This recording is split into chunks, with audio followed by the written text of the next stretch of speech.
Hello everyone and welcome back to another video. So in today's video I'm going to show you how to fix an accidental subscription charge on OpenArt. So if you get an accidental subscription charge on this platform, you can usually fix it through a combination of checking your billing status and requesting a refund. So actually guys, first you will need to check if the charge is still pending. So sometimes bank charges look final but are still processing. So you will need to check your bank app or card and look for pending or authorizations. Okay, so if pending, it may disappear automatically.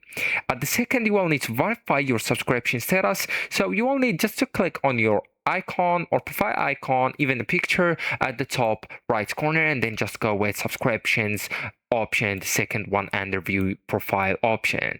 So right here on the recent invoice, you will need to check if the subscription is active and was auto renew enabled, and did you sign up during a free trial. So the accidental charges often come from the trial ending automatically and forgot to cancel renewal, and now you will need to cancel it immediately if still active. So the subscription is active, you will need to cancel the auto renew right away, and this prevents further charges even after cancellation. You accrues or your access may remain until billing period ends. So you only find your current plan right here and just click it and then go with cancel plan. Alright, so actually guys, that's it. This is the end of the video. Thank you so much for watching and goodbye.